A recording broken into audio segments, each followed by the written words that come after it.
학기 동안 이 아비담마에 대해서 같이 공부하기로 하겠습니다.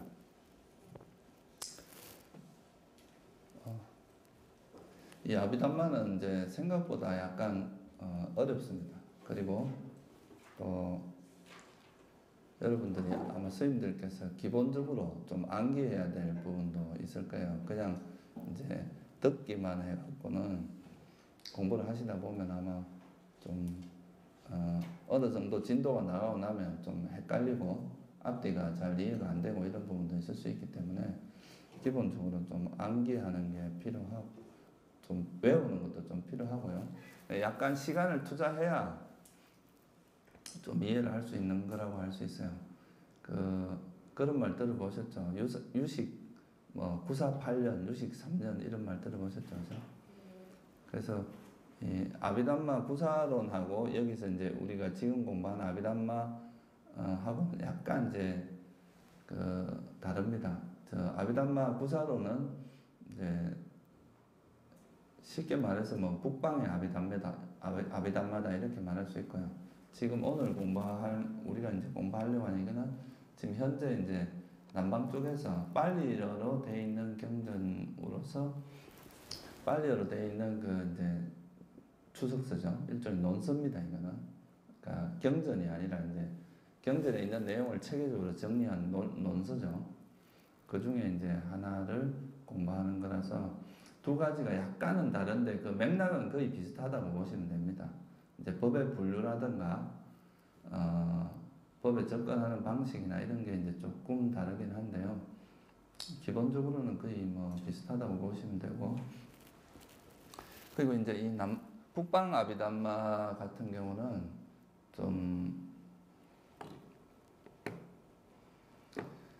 이 북방 아비담마는 좀 교학적으로, 그러니까 철학적으로 좀 발전을 한 거라고 한다면, 남방에는 이제 여러분도 아시다시피 위파사나 수행이라는 그 수행이 있었잖아요, 그죠?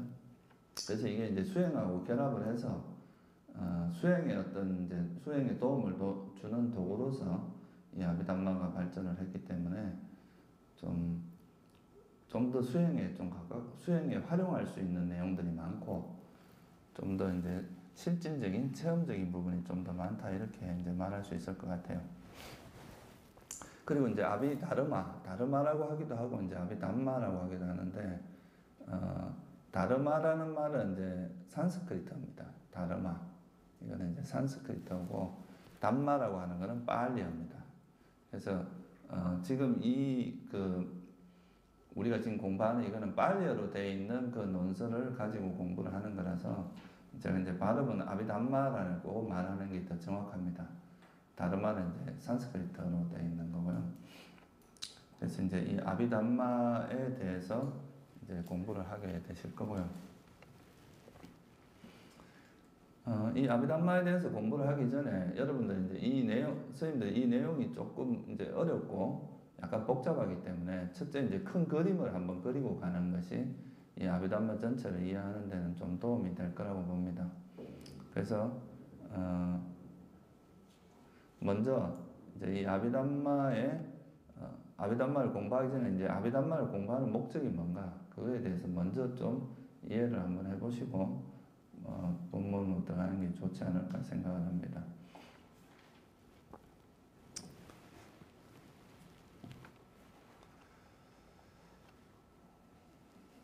저기 보면 이제 불교의 목적에 대해서 이제 이야기를 해놨는데, 우리가 이제 대승기신론이라든가 대부분의 이제 우리가 불교에서 이야기하는 게, 이 불교에서 추구하는 건 다들 아시다시피 이제 괴로움을 소멸하고 완전한 행복을 실현하는 거다, 이렇게 말할 수가 있죠. 그래서 우리가 보통 이고등락이라고 보통 이야기를 하죠, 그죠? 괴로움을 여의고 구경락을 이제 얻는 것이다, 이렇게 이제 이야기를 하는데, 근데 여기서 행복이라고 하는 것에는 이제 두 가지 형태로 또 이야기를 할 수 있습니다. 우리가 이제 일시적인 행복과 이제 영원한 행복, 이렇게 말할 수가 있는데, 이 일시적인 행복은 또 두 가지로 이야기를 할 수 있어요. 하나는 이제 감각적 욕망을 통한 행복이 있어요. 우리가 일반적으로 이제 사람들이 행복이라고 생각하는 것은 감각적 욕망을 통한 행복이죠, 그죠? 그러니까 뭐 오욕락을 즐기는 일반적으로 범부들은 이 오욕락 그러니까 이제 이 감각적 욕망을 통한 행복밖에 모릅니다. 그런데 이제 그 부처님께서는 이 감각적 욕망과는 다른 형태, 다시 말하면 이 감각적 욕망으로부터 벗어남으로써 또는 떨쳐버림으로써 일어나는 그 행복, 그거를 이제 말씀을 하셨는데 그 감각적 욕망을 벗어남으로써 일어나는 그 행복을 우리가 이제 뭐 버림으로서 오는 행복, 떨쳐버림에서 오는 행복, 뭐 이렇게 이야기를 합니다. 이거는 오직 수행자만이 경험할 수 있는 그런 이제 행복이다. 그래서 이제 일단은 감각적 욕망에서 벗어나서 이제 감각적 욕망을 버림으로써 오는 행복, 이거에 대해서 이제 여러분들이 스님들이 관심을 가져야 되고, 또 이 떨쳐버림 쓰면서 오는 이 행복도 두 가지로 또 나눌 수가 있어요. 이거는 이제 예를 들면 삼매, 여러분들이 삼매, 선점 이렇게 이야기하죠. 그 삼매에 드는 것도 삼매에 들게 되면 이게 이제 전형적으로 떨쳐버렸으면서 오는 행복입니다. 감각적 욕망을 버리고 그 선정에 들게 되면 거기서 오는 그 행복은 또 감각적 욕망과는 전혀 차원이 다른 행복이다 이거요. 그렇지만 이거는 좀 일시적입니다. 보통 삼매로서 행복을 얻는 거는 선정에 예를 들어서 일주일간 들어가 뭐 3시간을 들었다. 그럼 그 3시간 동안에는 단 한순간도 그 고통이 일어나진 않아요. 괴로움이 일어나지 않고 완벽한 행복의 상태에 들어가는데, 그 선정에서 나오고 나서 또 이제 일상생활을 하다 보면 다시 이건 괴로움이 발생할 수 있다. 번뇌가 다시 일어날 수 있고. 그래서 이거는 이제 그 선정에 들어있는 동안에는 완전하지만 선정에서 나와서는 또 완전하다고 말할 수 없는 다시 괴로움이 일어날 수 있는 가능성을 가지고 있는 거죠. 그런데 이제 왜냐하면 아직까지 번뇌의 원인이 완전히 소멸된 건 아니기 때문에 그렇습니다. 그러니까 괴로움의 원인이. 근데 이제 궁극적 행복이라고 하는 것은 이 괴로움의 원인이 완전히 소멸되어서 다시는 그 괴로움이 일어나지 않는 그런 상태이기 때문에 이거는 한번 여러분 이제 나중에 아란이 돼서 깨달음을 완전히 이룬 다음에 파리 니빠나라고 그러죠. 파리 니빠나라는 것은 완전한 열반, 반열반이라고 합니다. 이 파리 니빠나라고 하는 거기에 그 상태에 가게 되면 이거는 이제 행복의 그러니까 괴로움의 토대가 완전히 소멸한 상태이기 때문에 이런 걸 우리가 완전한 행복, 궁극적 행복 뭐 이렇게 표현을 하는 거죠. 그래서 이제 기본적으로 여기 이제 이렇게 출가한 스님들 같은 경우는 뭐 감각적 욕망을 추구하려고 여기 온 사람은 없을 겁니다. 그죠? 그리고 또 이제 아무래도 우리는 출가자라는 것은 이제 완전한 행복, 그러니까 윤회로부터 완전히 벗어난 그런 행복, 그 궁극적인 행복인 영원한 행복인 열반을 성취하기 위한, 열반을 실현하기 위한 것이 이제 우리 불교의 목적이다 이거죠. 그죠? 이런 행복을 추구합니다. 누구나 다 행복하기를 원하고 행복을 얻고자 하고 그렇게 하는데, 그러면 이제 그럼 왜 우리가 그런 행복을 얻지 못하는가? 여기에 이제 초점이 맞춰져 있는 거죠. 부처님께서도 이제 이 세상에 이제 그 괴로움의 원인을 생로병사로부터 벗어나기 위해서 출가를 하셨는데, 그 우리가 살아가는 이 삶이라고 하는 거에는 이제 노병사라고 하는 항상 그 피할 수 없는 뭔가가 있단 말이죠. 그래서 이거는 그 아무리 뭐 부자고 왕이고 하더라도 그런 괴로움에서 벗어날 수 없다는 그 한계성을 인식을 하신 거죠.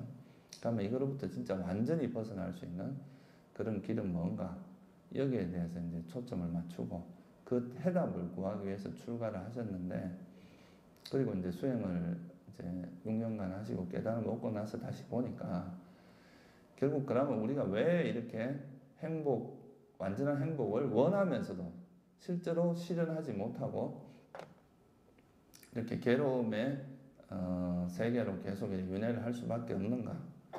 그 원인이 뭔가를 보니까 일반 사람들이 추구하는 그 행복이라고 하는 것이 진짜 행복이 아닌데 그 행복으로 추구하는 거다 이거죠. 예를 들면 우리가 대표적으로 우리가 사는 데는 이제 대부분 감각적 욕망을 행복이라고 생각하고 살잖아요. 그죠? 근데 부처님은 가만히 들여다보니까 이 감각적 욕망은 오히려 괴로움의 원인이더라 이거예요. 근데 사람들은 그걸 행복이라고 생각하고 살아간다 이거예요. 그러면 이거는 여기서부터 전도된 생각이 일어난 거죠. 그죠? 사실은 이게 행복이 아니고 본질적으로는 괴로움인 것을 우리는 그걸 행복이라고 생각을 하고 있단 말이에요.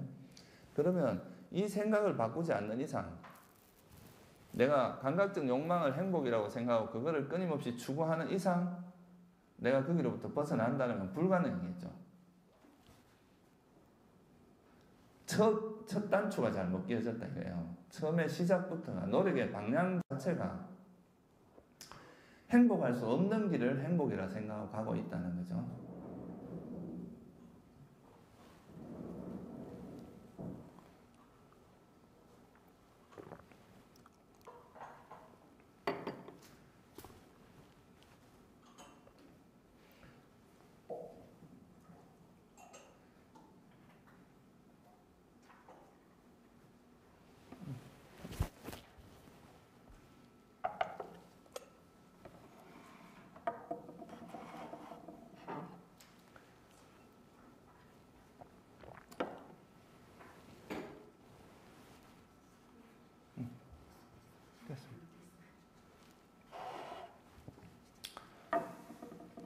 그래서 이제 여기서 이런 전도된 인식이라고 하는 이거는 진리를 모르기 때문에 일어나는 거다. 그러니까 우리가 시작할 때부터 첫 단추가 이제 잘못 끼어졌다고 보는 거죠. 이 부분은 이제 앞으로 좀 더 자세히 이야기하게 될 겁니다. 그냥 지금 이번 시간에는 좀 전체적인 개요를 한번 살펴보는 거니까 제가 자세한 설명은 생략하겠습니다.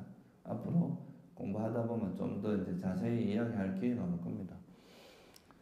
그래서 이제 이 전도된 인식으로부터 전도된 인식을 가지고 있기 때문에 다시 말하면 행복이 아닌 것을 행복으로 생각한다 이거예요. 그리고 행복인 것을 행복이 아니라고 생각한다 이거예요. 뭐 이건 되게 적나라한 이야기 같지만 화를 내는 거 사람들 자기가 화날 때 화를 내는 것을 오히려 시원하고 그게 행복 그렇게 해야 자기가 행복해진다고 생각하는데 사실은 이거는 행복이 그렇게 함으로써 오히려 더 문제가 복잡해지고 자기가 고통스럽게 될 건데 그걸 마치 자기는 그게 행복이라고 생각하고 그렇게 한단 말이에요. 이런 이제 왜곡된 이해가 바탕이 되어 있고 이거를 이제 부처님께서는 이런 진리를 모르는 것, 진리에 대해서 모르는 것을 어리석음이라고 표현을 한 거죠. 그래서 이 어리석음이 이제 바탕이 돼서 이런 문제가 발생하는데 그러면 이제 밑에 있는 이야기가 똑같이 이제 같이 적용될 수 있는 이야기인데 그러니까 왜 중생들이 이렇게 고통을 겪느냐 하면 그 괴로움의 원인이라고 하는 거 괴로움이 뭔지를 일단 몰라요. 뭐가 괴로움인지를 모른다 이거예요. 뭐가 행복인지 괴로움인지를 모르고 또 그 괴로움이 일어나는 원인에 대해서를 모르더라 이거예요. 또 그 괴로움이 소멸되면 어떤 상태가 되고 또 괴로움의 소멸에 이르는 길에 대한 이해, 지혜가 없더라 이거죠.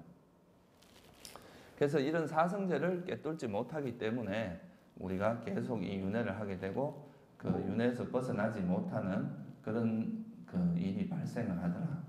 그래서 이제 그거를 괴로움의 원인, 그리고 괴로움의 소멸을 이루는 길. 이 네 가지를 깨뚫지 못하기 때문에 다시 말하면 이제 우리가 부처님께서 말씀하신 이 사성제죠.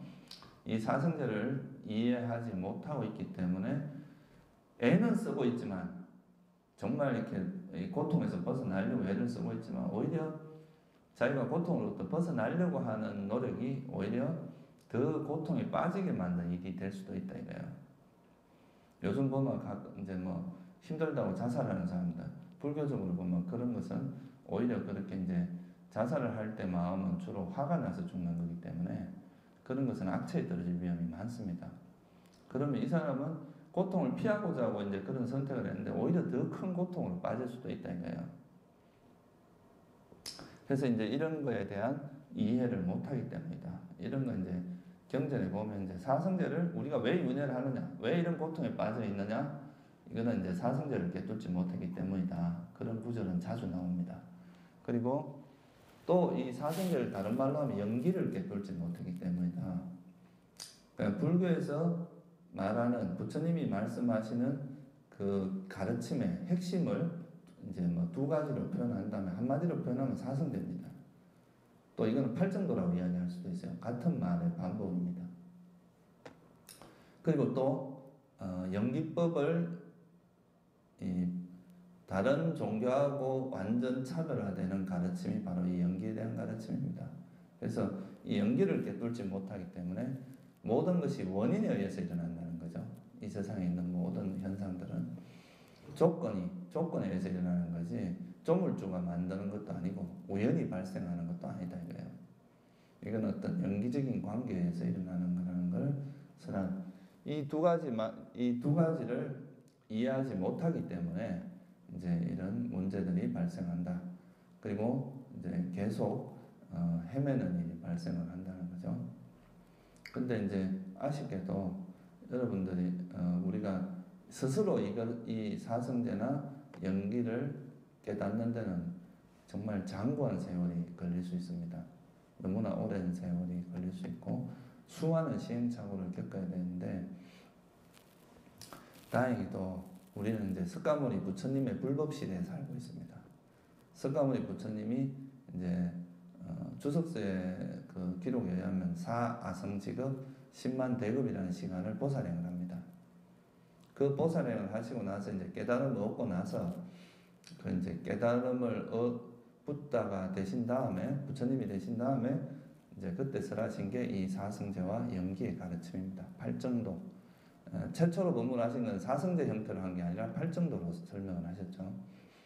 그래서 이제 팔정도, 연기, 사성제 이거는 부처님이 나시기 이전과 나신 후의 법문의 차이가 법의 차이가 뭐냐면 이 사성제와 연기의 가르침이 차이가 난다 이렇게 말할 수도 있습니다.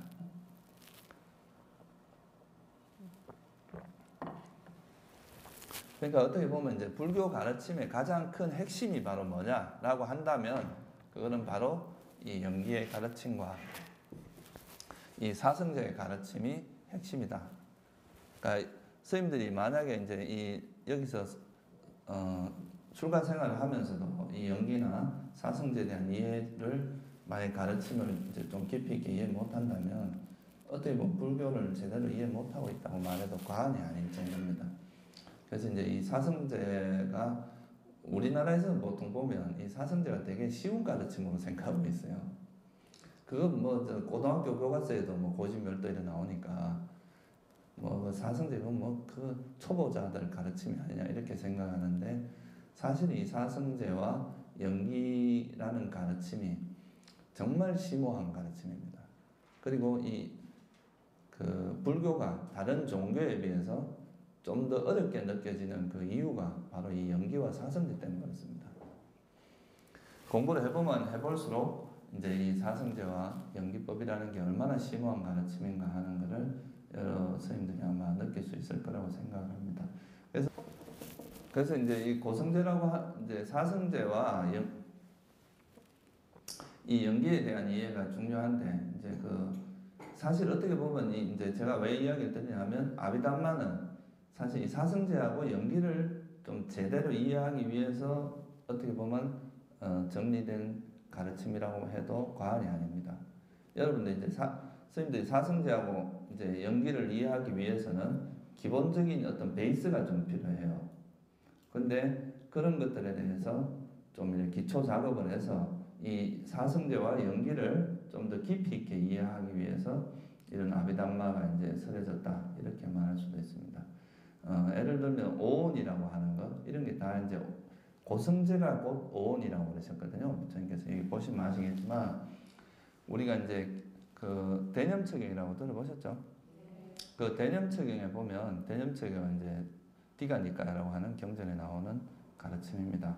그 대념처경에 보면 사성제에 대해서 뭐라고 했느냐 하면 고성제를 처음에 이야기할 때 8가지 8고로 이야기합니다. 8고 8가지의 형태죠. 생로병사 그게 이제 4가지고 그다음 뭐 이건 다 아시죠, 그죠? 에벨리고 좋아하는 사람하고 헤어지는 거, 원정해보는 미워하는 사람하고 싫어하는 사람과 만나는 거죠.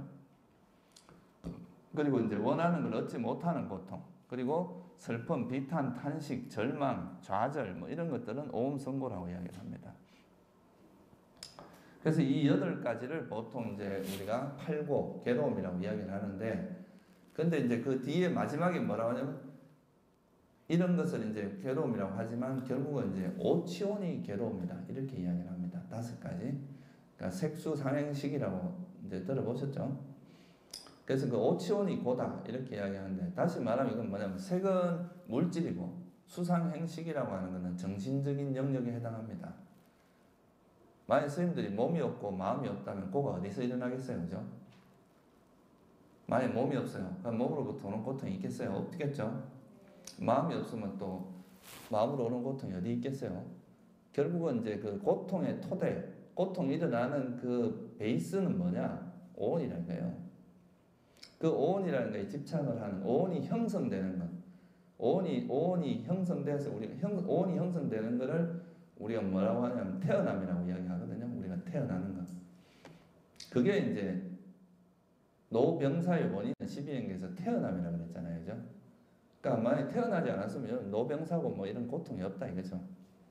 그래서 이제 그런 근본적으로는 태어남이라는 게 고통이라고 보는 거예요. 그 태어남이라는 결국 오온이죠. 그죠? 그래서 윤회에서 계속 이렇게 태어나는 것 자체가 고에서 벗어날 수가 없는 그런 언제나 고의 원인이 존재하고 있는 그런 상태라는 거죠. 그래서 이제 오온이 괴로움이라고 하는데, 그러면 오온이 뭔지를 알아야 될 거 아니에요. 그죠? 오온에 대한 이해가 필요합니다.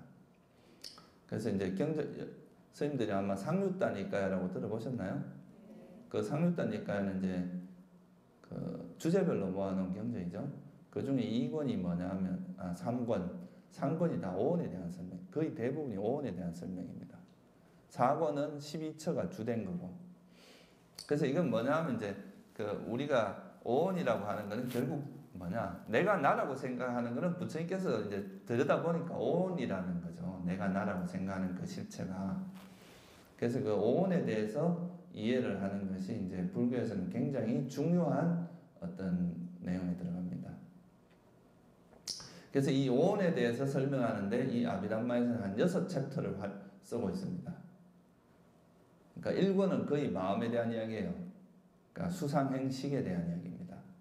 그리고 2권에 이제 6장이 물질에 대한 이야기인데, 그게 이제 물질이고, 3권이죠. 3권에 대한 이야기죠. 그러니까 뭐 7장에는 가면 이제 앞에서 공부했던 거를 뭐 이래저래 묶어서 이렇게 설명하는, 카테고리별로 묶어서 이야기하는 게 있어요. 그래서 이제 총체적으로 보면 1장에서 7장까지는 거의 오온에 대한 이야기입니다. 그만큼 오온이라는 것을 이해하는 데 있어서 굉장히 많은 분량을 할애하고 있는 거죠. 왜냐하면 이 오온을 이해 못하고서는 사실 우리가 사실 이 괴로움으로부터 벗어나기가 어렵거든요. 그래서 이제 왜냐하면 오온이라는 걸 보통 나라고 생각하거든요, 사람들이. 이 오온이 모여 있는 것을 내다, 일묵이다, 뭐 사람이다, 존재, 영혼이다, 뭐 이렇게 생각하면서 거기에 대한 집착이 일어나기 때문에 이 오온에 대해서 철저히 이해하지 못하고서 그 나라는 것에 대한 집착을 버릴 수가 없단 말이에요.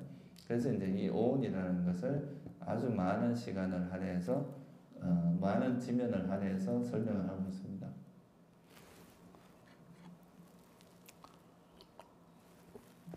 그리고 이 고성제라고 하는 거는 이제 괴로움의 진리인데, 이 괴로움의 진리에 대해서 이제 우리가 보통 제가 이제 사람들 만날 때 제일 많이 듣는 질문 중에 하나가, 난 사는 게 행복한데 왜 그 괴로움이라고 하느냐, 이런 이야기 많이 하거든요. 난 지금 충분히 행복하다 이거죠, 그죠?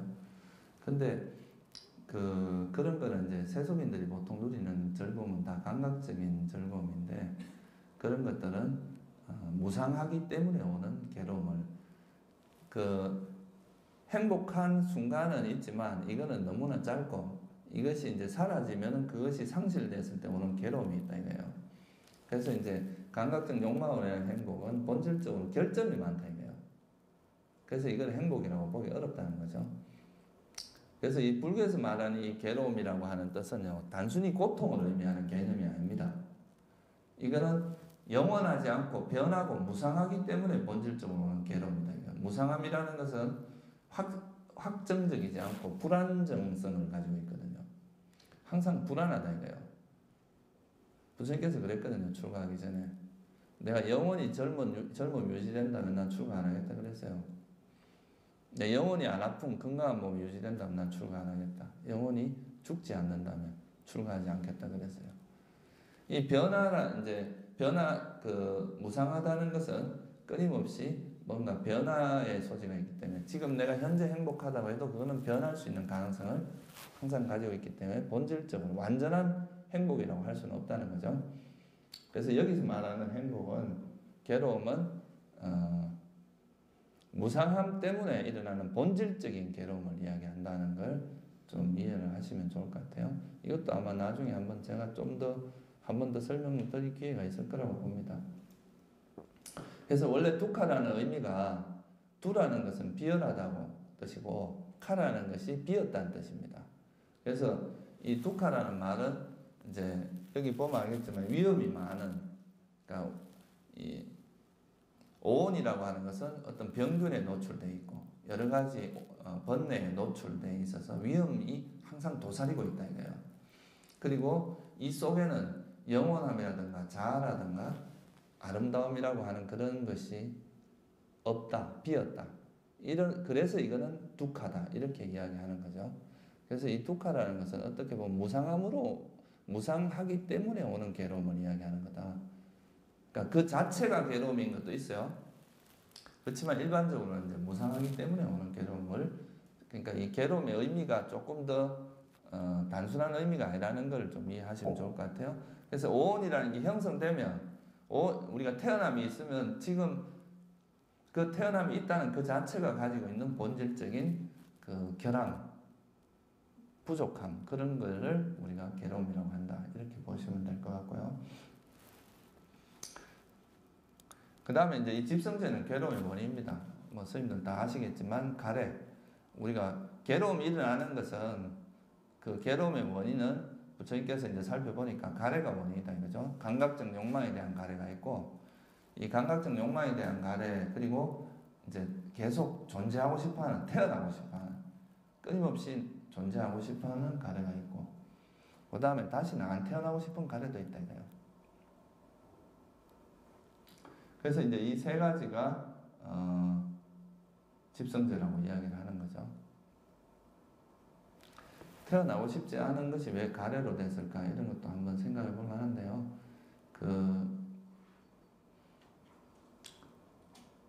부처님 가르치면 내가 업이 남아 있으면 내가 태어나고 싶지 않다고 해도 안 태어나지는 게 아닙니다. 태어나야 돼요. 그러니까 내가 다시 태어나기 쉽지 않다고 자살을 했다고 해서 안 태어나지는 게 아니라는 거죠. 업이 남아있는 한은. 그러면 이건 뭘 의미하느냐? 그냥 열망일 뿐이다 이 말이에요. 내가 태어나고 싶어 하지 않는 것은 여러분이 아라한이 돼서 번뇌를 소멸하지 않는 이상 태어날 수밖에 없다 이거예요. 그러면 내가 안 태어나고 싶다고 하는 건 하나의 가래일 뿐이지 그 실제로 그래 되지는 않는다. 그래서 이걸 가래라고 이야기하는 겁니다. 이제 실제로는 그런 열망에 불과하지 실제 사실은 그래 안 된다 이거죠. 그죠? 그래서 이제 가래가 이제 괴로움의 원인인데, 여기서 이제 주목할 거는 뭐냐 하면 우리가 괴로움의 원인을 부처님께서는 돈이 없어서 괴롭다, 또는 못생겨서 괴롭다, 또는 집이 없어서 괴롭다, 음식이 없어서, 이렇게 말하지 않고 뭐라고 이야기했어요? 가래다 이거예요. 그죠? 이거는 어떤 바깥 대상이 중요한 게 아니라 우리 마음이 훨씬 중요하다는 걸 의미하는 거죠. 그죠? 내 마음에 있는 그 어떤 뭔가를 계속 끌떡대고 추구하는, 아까 말한 감각적 욕망이 그런 거거든요. 뭔가를 끌떡거린단 말이에요. 더 좋은 집, 더 좋은 차, 이렇게 우리가 음악을 듣고 싶고, 맛있는 음식을 먹고 싶고, 잠을 많이 자고 싶고, 명예를 얻고 싶고, 이런 것들은 다 감각적 욕망을 바탕으로 하고 있는데, 사실은 그런 것 때문에 괴롭다는 거예요. 지금 우리가 처한 환경에서 사실은 그런 것을 놓고 보면 그렇게 부족한 것도 없는데, 단지 이런 것들이 계속 갈구가 일어나기 때문에 괴롭게 느껴진다는 거죠. 사실 우리가 지금 경제적으로 많이 발전했지만 옛날에 시골에서 살 때보다 행복 지수가 높아졌다 이렇게 말하기는 어렵겠죠. 상대적으로 박탈감이 많은 거예요. 우리가 남들이 잘 나가는 그런 사람을 TV에서 자꾸 보다 보면 나하고 자꾸 비교를 해가지고 내가 못났다고 생각해요. 자기가 살아가는 것도 사실은 충분히 뭐 살아가는데 별 지장도 없고 충분히 만족하며 살 수도 있는데도 그렇게 된다 이거죠. 그래서 이 집성제에서 이야기하고자 하는 것은 괴로움의 원인이 밖에 있는 게 아니라 우리 마음에 있다는 걸 이야기하는 겁니다. 그래서 이 마음에서 특히 뭔가 밖에서 얻으려고 하는 그것이 이제 문제다 이거예요. 근데 부처님은 그래서 이런 거는 이제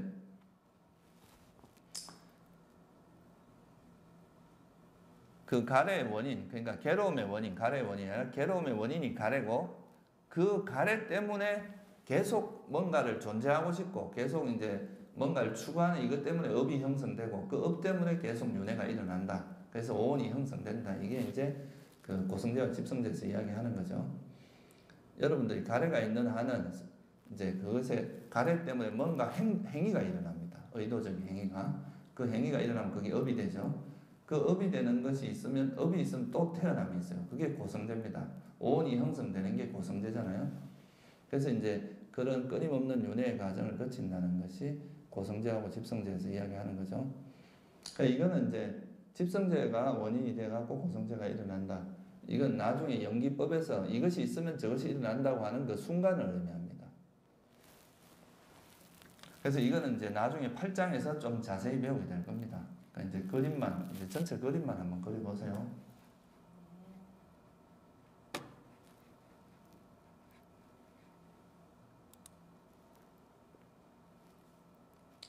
그 다음에 이제 이 멸성제는 괴로움이 소멸된 상태입니다. 그러니까 괴로움이 소멸됐다는 것은 괴로움의 원인인 가래가 소멸된 상태다 이거예요. 그래서 우리가 불교에서 반야신경에 보면 뭐라 그래요? 무소득이라고 그러죠.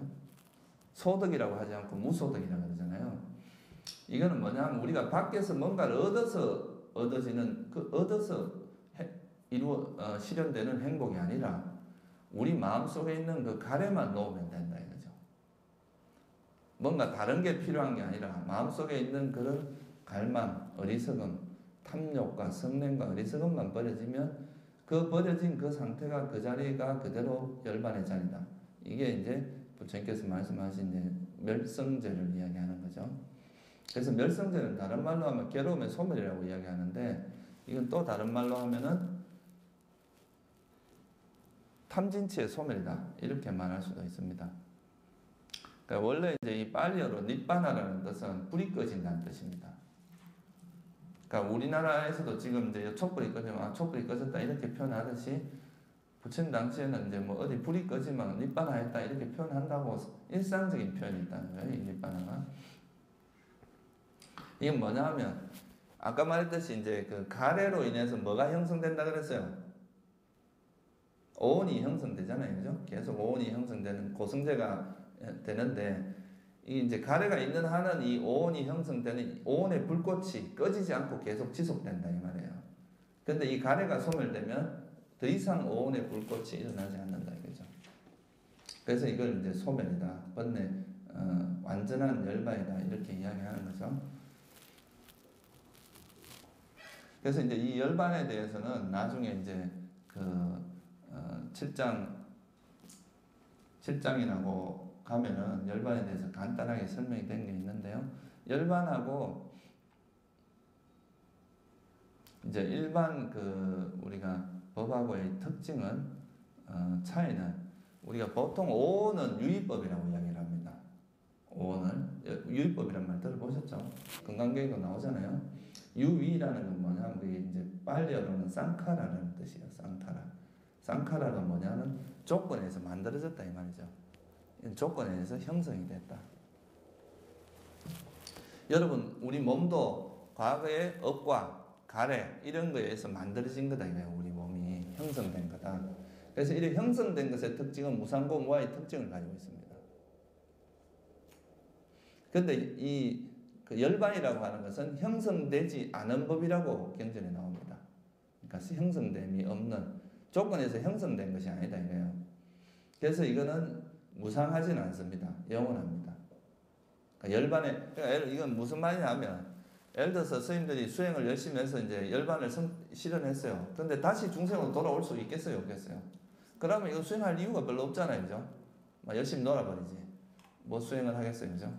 근데 이제 열반을 실현하면 그게 이제 다시는 중생으로 돌아오지 않는 그런 상태가 되기 때문에, 그러니까 더 이상 오온이 형성되지 않는단 말이에요.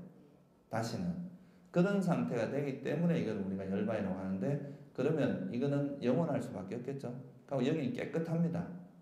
상락정이라고 이야기를 합니다. 근데 우리가 이제 대성열반경에서 보면 상락아정이라고 그러죠, 그죠? 근데 이제 초기 불교에서는 삿배 담마 안았다라는 표현이 있어요. 모든 법은 무하다 이거예요. 그러니까 지금 이 불교에서 말하는 이 열반의 상태는 어떤 실체론적으로 말하는 게 아니에요. 예를 들어서 보세요. 여기서 불이 타다 불이 꺼졌어요. 이 불이 어디로 갔어요? 아니면 뭐 어디 어떻게 이야기할 수 있겠어요? 여기 불이 껐다가 사라졌다고 할 수 있겠어요? 있다 없다 이런 표현 자체가 의미가 없는 게 돼버리죠, 그죠? 마찬가지로 우리가 이제 오온이라는 게 계속 업에 의해서 또 갈에 의해서 계속 이렇게 형성되다가 이 어느 순간에 이 오온이 형성되지 않는 그런 상태가 이제 열반의 상태란 말이에요. 완전한 열반. 그러니까 그런 상태를 이야기하는 거지. 여기서 이게 무슨 주체 역할을 한다거나 나의 마음을 어떻게 보면 한다거나 이렇게 보는 것은 그 아트만 사상이지 불교에서 말하는 열반하고는 전혀 다른 이야기입니다. 불교에서는 이제 아트만 힌두교나 이런 데서는 그 우리가 개체적인 자아가 사라지고 나면 이 나라는 것이 원래 브라만이었다는 걸 아는 거, 이게 버마이려 사상이거든요. 그러므로서 이제 아가 순수한 아가 되고 그게 이제 진짜 아가 되고 뭐 이런 이야기를 하는데, 그거는 이제 불교적인 관점에서 보면 상당히 이제 불교가 아니라 힌두교적인 이야기지. 그래서 여기서 말하는 건 열반도 어떤 주체의 개념, 아의 개념으로 이해를 하면 안 된다는 거죠. 그래서 이제 이거는 뭐 삿배, 담마, 모든 담마라고 하는 것은 법인데 이 법에는 열반도 들어갑니다. 그래서 모든 법은 무하다. 우리가 다른 건 어떻게 이야기해요? 재행무상, 또 일체계고 이렇게 이야기하잖아요. 근데 법은 재법무하라고 합니다. 이 법에는 열반도 들어갑니다. 근데 재행이나 일체라는 말에는 오온을 이야기합니다. 이거는. 오온은 무상하고 고지만 이제 무상고 무하가 다 적용되는, 열반은 무상은 아니고 고는 아니지만 무하는 같이 적용이 됩니다. 열반도. 그래서 이 초기 우리가 불교에서 말하는 열반이라는 상태는 그냥 오온이 더 이상 형성되지 않는 그런 상태를 이야기하는 거지, 어떤 실체론적으로 이해를 해서는 안 된다는 거죠. 그리고 이제 도성제는 그 괴로움의 소멸에 이르는 길입니다. 어떻게 하면 그러면 괴로움의 원인인 탐욕과 성냄과 어리석음을 어떻게 버릴 거냐 이거죠. 이 버리는 방법은 이제 우리가 팔정도를 실천하는 것을 이야기합니다. 이 팔정도에 대해서는 나중에 제가 좀 자세히 설명을 드리기로 하고, 그래서 이제 이 8가지 요소를 설명을 하는데 이야기를 하는데 그 중에서 정견 정사유 이거는 위파사나에 해당합니다. 그러니까 지혜를 닦는 수행이라고 이야기할 수 있고, 이제 정어, 정업, 정명, 계율, 그 다음에 정정진, 정념, 정정이라고 하는 것은 삼매를 닦는 수행인데 이거는 사마타 수행이라고 이야기를 하죠. 그래서 팔정도 수행을 다른 말로 하면 사마타와 위파사나를 닦는 거다 이렇게 말할 수 있어요. 정해를 닦는 거다. 뭐 우리나라 말로 하면 정해를 닦는 거다 이렇게 말할 수 있습니다. 개정해. 개를 바탕으로 해서 정해를 닦는 거다 이거요. 계율은 토대입니다. 토대. 우리가 이제 건물을 지을 때 기초공사처럼 토대에 해당하지 이거를 수행이라고 말하진 않아요. 수행이라고 하는 것은 사마타와 위파사나 정해를 이야기하는 겁니다. 그러면 나중에 깨달음을 얻게 되는데 그걸 이제 출세간의 발정도라고 이야기를 하고, 그건 수다원도, 사다함도, 아나함도, 아란 요 4가지. 불교에서 말하는 깨달음은 딱 4가지밖에 없습니다. 오직 4가지. 수다원, 사다함, 아나함, 아란. 여러분이 지나가다 이건 것 같다라고 하는 거 이런 것도 우리가 깨달음이라는 일상적인 표현을 쓰지만 불교에서 말하는 깨침이라고 하는 건 이 4가지의 상태만 이야기한다 이거예요. 그래서 이 수다원 도를 얻은 사람은 수다원 과가 일어나요. 그게 이제 우리가 뭐냐면 수다원의 존재가 되는 거죠. 그죠? 그래서 이거는 이제 사쌍팔배 이런 말 들어봤죠?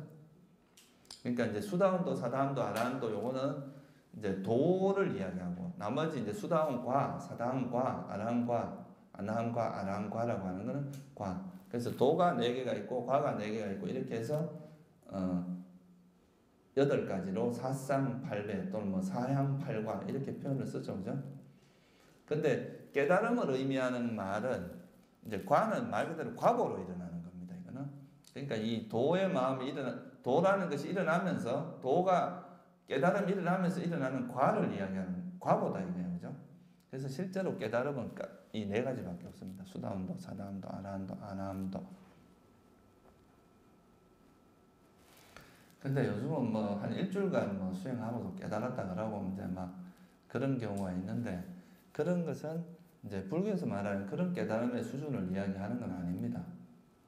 이 수다원이라는 것이 얼마나 수준 그러니까 쉬운 경지가 아닌 건 제가 다음에 한번 말씀드릴게요.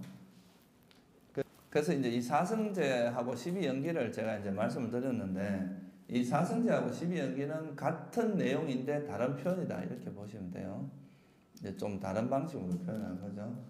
무명이 있기 때문에 이제 왜 생로병사가 있느냐, 노병사가 왜 있느냐. 부처님께서 이제 깨달음 얻고 이거를 관찰을 해보니까 늙고 병들고 죽어가는 이런 게 있는 이유는 안 태어났으면 이런 게 없다는 거예요. 태어났기 때문이다 이거죠, 그죠? 그래서 그 태어나면 왜 일어나냐, 업 때문이다 이거예요. 여기서 말하는 이 유라는 것은 업을 이야기합니다. 업. 이건 다음에 12연기 할 때 좀 더 자세히 공부하기로 하고.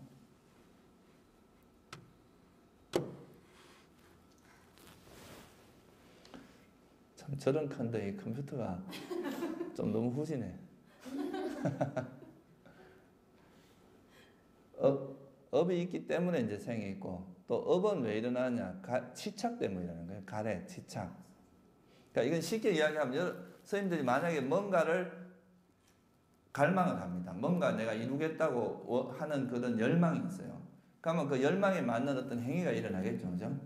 열망에 맞게 어떤 행위를 할 거 아니에요. 그거 2개가 잘 결합이 되면 어떤 결과로서 이런 게 일어나는 것처럼 이 업은 일종의 의도적인 행위를 이야기하고 그거에 대해서 그 밑뿌리에서 그거를 받쳐주는 것은 가래와 치착이다 이거예요. 그럼 가래는 왜 일어나냐? 느낌이 있기 때문이다 이거예요. 우리가 어떤 거에 대한 느낌이 있기 때문에 가래가 있대요. 만약에 즐거운 느낌이 일어나면 무슨 가래가 일어나겠어요? 계속 유지하고 싶은 그런 가래가 일어날 거고 괴로운 느낌이 일어나면 사라졌으면 좋겠다는 그런 가래가 일어나겠죠. 이게 이제 비존재에 대한 가래가 되겠죠. 그런 거는. 그래서 이제 그 느낌이 있고 그 느낌은 감각 접촉이 있기 때문에 그런다는 거예요. 우리 육건이 없다면 이런 느낌을 느낄 수가 없다는 거죠. 그리고 이제 그러면 이 육천은 왜 생기냐? 물질과 마음이 있기 때문이다 이거예요. 이 몸과 마음이 없으면 이런 육체가 생길 수가 없겠죠. 그죠? 그리고 육체가 생기면 근데 사실은 실제 내용은 이거보다 훨씬 복잡합니다. 제가 간단히 설명을 드릴게요. 다음에 연기 공부를 할 때 조금 더 자세히 살펴보기로 하고요. 그리고 이런 이제 물질과 정신이라는 건 이 세상에 태어났기 때문에 식이라는 건 이제 재생연계 식으로 이해를 하면 되거든요. 그럼 또 그거는 왜 일어나냐? 업 때문이야. 행 때문이다. 그리고 그건 무명 때문이다. 이거죠. 그래서 이거는 이제 무명과 행은 과거, 식부터 유까지는 현재, 그리고 생노사는 미래 이렇게 봐서 저게 과거, 현재, 미래가 어떻게 윤회가 일어나는지를 설명하는 거다. 또는 2번째 전생, 첫 번째 전생, 또는 현재 이렇게도 말할 수 있겠죠. 그건 이제 일단 3세에 걸쳐서 일어나는 그 이제 윤회의 과정을 설명하는 건데 여기서 보면 무명 때문에 생노사가 있다. 이렇게 이야기하는 거하고 무명과 가래가 있기 때문에 고성제가 있다라고 이야기하는 똑같은 이야기죠. 좀 더 자세히 설명한 거다 이거예요. 그래서 이것이 있으므로 저것이 있다라고 하는 구조를 설명하는 게 집성제와 고성제입니다. 가래가 있기 때문에 고성제, 오온이 있다는 거나 태어남이 있다는 거나 똑같은 이야기다 이거예요. 그런데 무명과 가래가 사라지면 어떻게 돼요? 만약에 무명이 사라지면 행도 사라지고 다 사라지잖아요. 생노사가 없어지잖아요. 그게 바로 팔정도의 실천을 통해서 탐진치를 소멸하게 되면 멸성제가 이루어지잖아요. 그죠? 그래서 그 멸관, 우리가 이제 순간이라고 하는 이것이 있으면 저것이 있다는 구조를 순간이라고 이야기를 합니다. 순서가 이제 순조롭다고 이야기하는 게 아니에요. 그 다음에 멸관은 이것이 사라지면 저것이 사라진다는 걸 설명하는 거예요. 그거는 이제 멸성제하고 도성제를 의미하는 거다 이거죠, 그죠? 그래서 사실은 이 12연기나 12연기의 순간은 고성제와 집성제를 의미하는 거고 12연기의 역관은 집성제와 뭐를 의미하는 거겠어요? 아니, 멸성제와 도성제를 의미하는 거기 때문에 사성제를 이렇게 표현할 수도 있고 연기로서 표현할 수도 있는데 약간 각도가 다르겠지만 거의 이제 관점이 다른 거죠. 그렇지만 실제 의미하는 내용은 거의 흡사하다 이렇게 말할 수가 있겠죠. 어떻게 보면 집성제와 고성제는 우리가 세간법을 이야기하는 겁니다. 왜 이 세간이 벌어지는지를 설명하는 거고 멸성제와 도성제는 어떻게 깨달음이 일어나는지 그 깨달음의 구조를 이야기하는 거죠. 그러니까 원래 도성제는 출세간의 도를 이야기합니다. 우리가 도 닦는다는 말은 출세간의 그러니까 이제 팔정도 그거는 이제 깨달음을 이야기하거든요. 출세간의 팔정도가 일어날 때 뭐가 이루어져요? 멸성제가 되죠, 그죠? 멸성제를 깨닫게 될 거 아니에요, 그죠? 그게 바로 이제 이런 출세간의 진리를 이야기하는 거죠. 그래서 고성제하고 집성제는 세간법이고 사실 멸성제와 도성제는 출세간법입니다. 근데 이 출세간의 도가 일어나기 위해서 개정해를 닦는 이거는 세간법에 해당해요. 그러니까 우리가 개정해를 실천을 함으로써 이게 가능하기 때문에 그러니까 세간의 팔정도를 닦아야 출세간의 팔정도가 이제 일어난다 이 말이죠.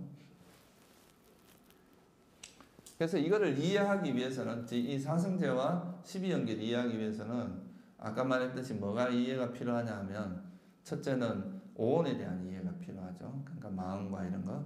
그 다음에 뭐 그 원인, 그러니까 이것이 있으면 저것이 있고 이것이 없으면 저것이 없다는 이런 걸 이해하는 데는 또 연기에 대한 이해가 필요합니다. 또 팔정도를 이해하기 위해서는 도성제를 이해하기 위해서는 또 사마타, 비파사나가 뭔지 수행이 뭔지 이런 걸 이해해야 돼요. 그래서 이 수행에 대한 이야기는 9장에 나와 있습니다. 그래서 지금 이 책이 9챕터로 구성되어 있는데 1장부터 7장까지는 거의 오온에 대한 이야기다 이렇게 보실 수 있어요. 그 이제 8장은 이제 연기에 대한 이야기예요. 그러니까 이건 주로 이제 원인에 대한 이야기가 주로 나오겠죠.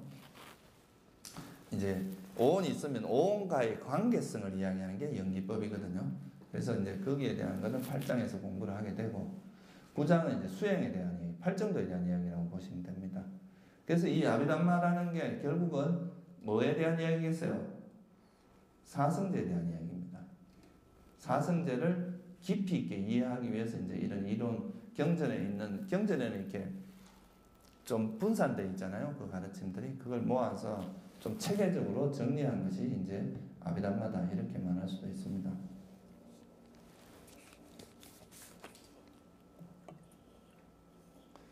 실제로 이제 깨달음을 얻는다는 것은 불교에서 말하는 깨달음이라는 건 뭐냐 하면 사성제를 철저히 깨뚫어 안다. 사성제에 대해서 완벽하게 이해를 하면 그게 수다원의 시작입니다. 정견이 이제 부처님께서 정견을 뭐라고 설명하시냐면 사성제에 대한 이해를 정견이라고 했거든요. 그래서 사성제에 대한 통찰부터가 깨달음의 시작이거든요. 그래서 수행을 하면서 우리가 이제 수행이 깊어진다는 것은 사성제와 연기에 대한 이해가 깊어진다는 걸 의미하기도 해요. 그리고 또 그와 비례해서 사성제 연기가 깊어지면 탐진치가 또 소멸해 가겠죠. 그죠? 그러니까 이 지혜가 깊어지는 것과 탐진치가 소멸해 가는 건 반비례한단 말이죠. 지혜가 성장하는 만큼 탐진치는 소멸해 간다 이거예요.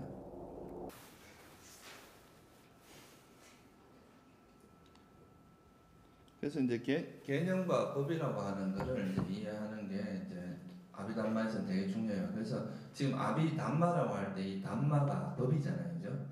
그러니까 여기는 아비라는 말은 이제 뭐뭐에 대하여 이런 말이거든요. 그래서 이 아비담마라는 말은 법에 대한 이야기다 이 말이에요. 이게 그러니까 법에 대해서 이제 설명을 한 그런 내용이다. 이 말이 아비담마라는 뜻인데. 개념을 벗어나서 이제 그 실제 실상들이 어떻게 연결되어 있나 그거를 이제 설명하는 거죠. 그래서 먼저 개념과 법이라고 하는 말의 그 의미를 좀 이해하는 게 좋을 것 같아요.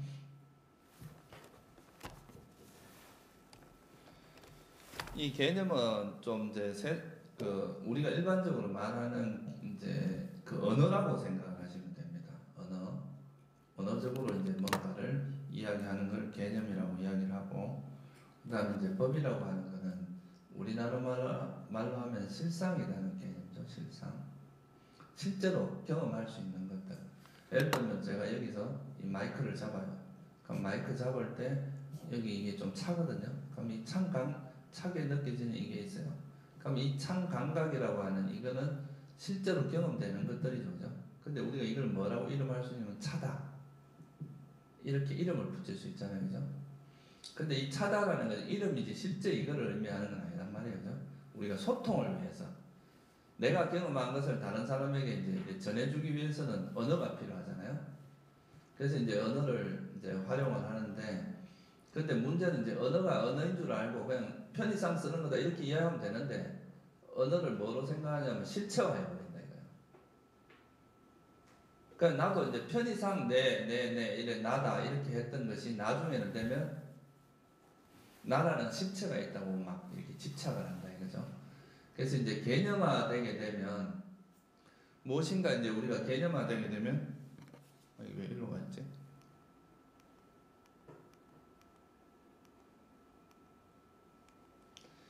이 개념이 되게 되면 그 편의상 우리가 이제 언어를 소통할 때는 되게 편한데, 또 그게 잘못되면은 하나의 실체화되어서 그것이 우리 인식을 가리는 역할을 한다 이거예요. 왜곡시키는.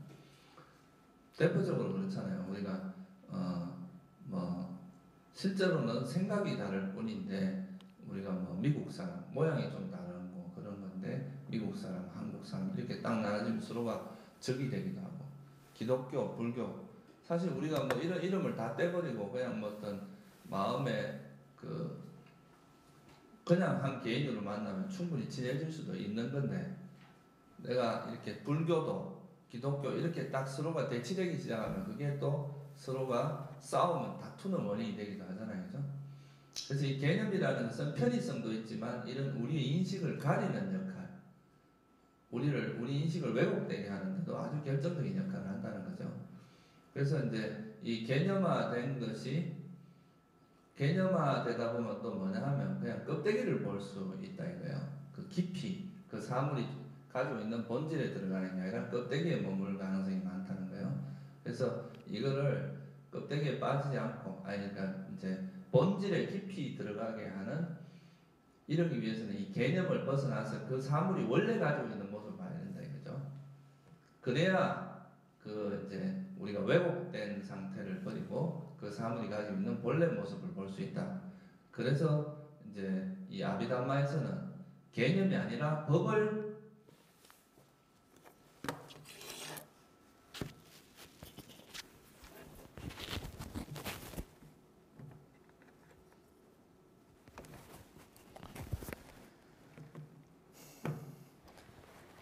개념이 아니라 이제 법을 가지고 이야기를 한다는 거예요. 그래서 이건 이제 수학에서도 현대 수학에서도 비슷한 작업을 합니다. 우리가 이 개념이라는 건 너무나 많잖아요, 그죠? 우리가 개념적으로 이해할 수 있는 거는. 근데 이거를 그 중에서 이제 공통된 성질들을 이렇게 추출해서 이러한 성질을 가진 것은 이거라고 하자 이렇게 말하는 거. 이렇게 하면 이 우주상에 존재하는 거는 요러한 것들을 요런 것들의 집합일 뿐이다 이렇게 말할 수 있잖아요. 지금 물리학에서도 이제 양자 물리학 같은 데서는 보면 기본 입자라고 하는 게 있어요. 그러니까 그런 기본 입자들이 열 몇 가지인가 있어요. 그 열 몇 가지의 결합으로 물질이 이루어져 있다 이렇게 설명을 한단 말이에요. 그러면 우리가 이 세상에 있는 물질은 무궁무진하게 많잖아요, 그죠? 근데 요 아주 기본적인 입자들을 먼저 이야기하고 요것들의 결합이고 이 기본 입자들이 이러한 성질을 갖고 있다 이렇게 하면 그 접근하기가 굉장히 쉽겠죠, 그죠? 이해하기가 쉽다 이 말이에요. 그래서 이 불교에서도 우리가 살아가는 이 세계에서 일어나는 온갖 개념들이 존재하는데 그거를 본질적으로 분류를 해보면 여러한 것들밖에 없다 이거야. 그래서 그거를 분류해보면 72가지의 법으로 분류가 된다. 그 정도로 이래 추상화한다 그러나 어느 정도 이제 공통점만 뽑아내서 그렇게 정리를 할 수가 있다 이거죠. 그걸 이제 그렇게 그 본질적인 모습만 뽑아서 이제 정리를 하면은 그걸 우리가 법의 형태다 이렇게 이야기하는 거죠. 예를 들어보면 내가 이제 화가 날 때 우리 마음에서 어떤 대상을 보고 딱 거기에 대한 거부감이나 싫어하는 이런 형태로 작용을 합니다. 우리 마음이 그죠? 그러면 이거는 분노가 아주 클 수도 있고 작을 수도 있고 그렇잖아요. 또 막 아주 막 심각하게 일어나는 화가 있을 수도 있고 그냥 스쳐 지나가는 화도 있을 수 있어요. 그렇지만 이거의 공통점은 뭐냐 하면 내가 그 대상에 대해서 싫어한다는 게 공통점이거든. 그러면 이런 것을 우리가 이런 현상은 다 통틀어서 화라고 하자. 이게 이제 법을 분류하는 한 형태입니다. 그래서 이거는 이제 화가 되는 거죠. 그래서 이건 또 실제로 경험되어지는 거라는 거예요. 단순히 이름이 아니라. 우리가 실제로 어떤 상황이 어떤 발생을 하면 그 상황에서 일어났다가 잠시 머물다가 사라지는 이런 형태로 나타난다는 거죠. 그래서 이제 이 법의 특징을 보면은 개념이라는 거는 우리가 이제 관습적으로 어떻게 보면 이제 그 뭐죠? 약속에 의해서. 그냥 이거는 예를 들면 이거는 뭐 리모컨이라고 하자. 이거는 뭐 컵이라고 하자. 이렇게 이름을 약속을 한 거죠. 만약 처음부터 이거를 돼지라고 만약에 약속을 했으면 돼지가 되겠죠. 그죠? 그러니까 그 이름 자체는 하나의 우리 사회적인 약속이다 이거죠. 그죠? 그러니까 근데 이게 이제 그래서 이 개념 자체는 실제 하는 건 아니다 이거예요. 이건 그냥 이름일 뿐이다 이거죠. 그죠? 이름이고 그냥 편의상 붙인 거다 이거예요. 근데 이 법이라고 하는 것은 예를 들어서 지금 이 컵에서 이게 내가 만지면 거칠거칠한 이런 성질들은 내가 이거를 뭐 거침이라고 이름을 붙이든 안 붙이든 이 현상은 실제로 존재하고 그 실상은 경험되어지는 거잖아요. 그죠? 이름을 붙이거나 안 붙이거나 별 관계없단 말이에요. 이거는. 이런 것은 이제 우리가 실상이다. 실제 존재하는 거다. 그리고 이건 법이다. 이렇게 이야기를 합니다. 그래서 여기서 말하는 법이라고 하는 것은 자기의 나름대로의 고유 성질을 갖고 있고 그리고 그것이 어떤 이름을 붙이거나 안 붙이거나 존재하는 어떤 실제 모습 그걸 이야기한다는 거예요. 그리고 이거는 그 전도된 게 없다. 왜냐하면 전도됐다는 우리가 개념에 의해서 전도되는 게 많단 말이에요. 다 인식에 의해서 전도된단 말이에요. 실제로 내가 편의상 사람이라고 붙이지만 이 사람이라고 하는 실체가 있는 건 아니다 이 말이에요. 우리가 자동차를 예를 들어 보면은 이 자동차라고 이름을 붙이고 있지만 그 실상의 모습은 어떤 거냐 하면 뭐예요? 그냥 엔진이 굴러가고 엔진의 동력이 바퀴로 전해지고 그 바퀴가 굴러가고 있는 그게 실제 모습이잖아요. 그죠? 근데 우리는 이걸 이름 말할 때 뭐라 하면 차가 간다. 차가 가고 있다. 이렇게 표현을 한단 말이에요. 그죠? 차라고 하는 실제가 뭐가 있다기보다는 그러니까 이걸 이름으로 차라고 한 거고 실제는 엔진이 움직이고 그것이 그 수많은 부속들의 결합에 의해서 그 각자 자기 역할을 하고 있는 그런 모습이다 이거예요. 그죠?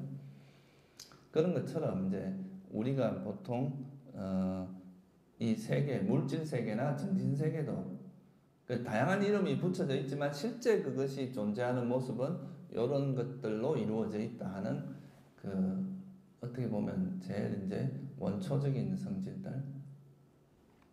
더 이상 뭐 옛날에 그 이제 우리가 물리학에서 원자라는 걸 이야기했잖아요, 그죠? 쪼개고 쪼개다 보면 더 이상 이제 쪼갤 수 없는 자기만의 고유 성질을 갖고 있는 더 이상 쪼개지지 않는 거라고 해서 원자라고 했거든요. 근데 뭐 지금은 그게 이제 하다 보니까 다 쪼개진다는 건 이제 밝혀졌죠. 그렇긴 한데 이제 그와 비슷하게 우리가 이 세상에 있는 현상도 실제로 이렇게 좀 이렇게 분석을 해보면 이렇게 우리는 그냥 두리뭉실하게 이렇게 이야기하고 있지만 그 내용을 정확하게 이렇게 분석을 해보면 이러한 것들의 이제 모임이다. 그런 것을 우리가 법이라고 한다 이거죠. 그래서 이거는 정리를 하자면 이제 전도가 없고 여기 전도라고 하는 건 이제 빨라서라고 이야기하는데 우리가 반야신경에서 전도몽상이다 이런 말 하잖아요, 그죠? 전도됐다는 거예요. 대표적인 게 아가 없는데 아가 있다고 생각하는 이런 게 전도된 생각입니다. 이게 전도몽상이죠. 그러니까 영원하지 않은데 영원하다고 생각하는 것, 무상한 걸 영원하다고 생각하거나 또는 괴로움인 것을 행복이라고 생각. 이런 게 이제 전형적인 전도된 모습이다 이거예요. 그런데 이제 이 법의 실상을 보게 되면 그 실상에는 우리가 개념이 묻혀지면서 이제 이거를 왜곡이 일어나는데 그 실상을 보면은 그런 게 없다는 거예요. 그냥 있는 그대로의 모습이기 때문에 이거는 그냥 사물이 존재하는 그 모습을 그대로 보는 거기 때문에 그런 게 없다. 그래서 이제 아비담마는 이런 개념적인 것에 대해서 관심을 가지는 게 아니고 이 법에 대한 관심입니다. 그래서 우리가 사는 세상 또는 우리 이 세상에 있는 모든 것, 이거는 이제 부처님께서 일체는 오온이라고 말씀을 하셨어요. 그럼 이 오온이라고 하는 것이 세고는 몇 개의 법의 집합으로 말할 수 있겠는가? 이 법을 분류를 하는 거죠. 이런 건 이제 아까도 말했지만 제가 수학에서도 이게 원래 이게 되게 중요한 주제입니다. 세상을 분류하는 작업이에요. 예, 이 세상에 이제 뭐 이런 성질을 가지는 이거밖에 없다 이렇게 탁 해버리면 그 세상을 이해하는데 굉장히 쉽단 말이에요, 그죠? 그래서 마찬가지로 이 이제 불교에서도 물질계는 이런 것들의 집합에 불과하다 하면서 만든 것이 법이에요. 그거에 대한 이제 그런 것들을 예를 들면 눈이라고 하는 것은 보는 성질을 갖고 있는 그런 물질 형태. 그러니까 사람이 달라요. 스님들도 여기 여러 스님들이 계시는데 내가 가진 눈이나 모양은 다 다르지만 그것이 하는 역할이나 작용은 똑같이 어떤 형상을 보는 작용을 하잖아요. 이런 것을 우리가 눈이라고 하는 법으로 이해를 한다 이거예요. 그러니까 그것이 가지고 있는 특징이나 역할이나 그런 건 똑같은 거죠. 모양은 달라, 형태나 이런 건 다르지만 그런 걸 이제 공통적으로 뽑아서 그런 걸 법이라고 분류를 한 겁니다. 무슨 말씀인지 이해되시죠? 그래서 이게 이제 물질이나 이제 이런 걸 분류를 해보면 이제 아비담마에서는 모든 이 세상에 존재하는 모든 것은 71가지 법으로 분류가 돼요. 얼마 안 되죠, 그죠? 이 다양한 세상을 71가지로 분류를 한다는 거니까. 그리고 이제 열반을 이제 한 가지 하면 72가지가 돼요. 근데 스님들은 5위 75법 이렇게 많이 배웠죠. 그건 이제 북방 아비담마 그렇습니다. 아비담마 구사론에서 법을 분류하는 책에는 5위 75법이에요. 근데 이 남방 아비담마에서는 4가지 카테고리를 가지고 72가지 법으로 분류를 합니다. 그러니까 이제 북방 아비담마에서 더 들어가는 것은 불상응행법이라는 게 있어요. 들어보셨죠? 불상응행법 이게 하나가 더 들어가면 5가지 카테고리가 돼요. 이제 물질이 있고 마음이 있고 마음 부수가 있어요. 그리고 열반 이렇게 해서 이제 무의법이죠. 이걸 4가지로 이야기하는데 여기에 물질이라고 보기도 어렵고 이제 마음이라고 하기도 어려운 그런 것을 불상응행법이라 그래가지고 분류를 해요. 그다음 5가지 형태가 되잖아요. 그렇게 해서 이제 5위 75법으로 분류를 하는데 약간 분류 체계는 다르지만 세상을 이해하는 방식은 이제 법으로서 이해하는 방식은 거의 똑같습니다. 그리고 이거의 궁극적 목적은 뭐냐면 이 법들의 관계를 알고 이 실상은 나중에 이제 스님들이 이제 공부를 하면 이 실상이라는 것은 변한다는 게 이제 어떤 실상이라도 예를 들어서 내가 누구한테 화를 내는 이거는 화가 작용이 일어났다가 순간적으로 사라지잖아요. 실상은 우리 이름은 화가 났다. 화가 계속 지속되고 있다. 이렇게 말은 할 수 있지만 실제 화라는 그 작용은 순간적으로 일어났다가 사라진단 말이에요. 다시 또 화가 재발하긴 해도 그것이 하나의 화라는 현상이 지속되는 건 아니다 이 말이에요. 그래서 이거는 이제 실상을 보게 되면 그 실상의 본질은 무상한 것이 본질입니다. 무상고 무아라고 하는 것이. 그래서 이런 걸 이해함으로써 내가 지금 우리가 개념적으로 이해할 때는 이것이 고정된 예를 들면 나라고 생각하는 것의 본질을 내가 나라고 생각하는 그 내용이 뭔가 그 내용을 한번 들여다보자 이거예요. 근데 그 내용을 들여다보면 이런 물질과 정신의 법들이 결합된 거에 불과하다는 거예요. 근데 이 물질과 정신의 법을 들여다보니까 이것도 역시 법의 형태, 실상을 보니까 그 실상은 변하고 있다는 거예요. 변하고 실체도 변하고 있기 때문에 실체라고 할 만한 게 없다는 거죠. 근데 우리는 그걸 개념적으로 그냥 나라고 하는 개념에 집착을 하고 있는데 실제 그 내용을 들여다보면 그냥 이런 물질이나 정신의 법들이 조합을 이루어서 그것들이 변하고 있는 것들에 불과하다 이거예요.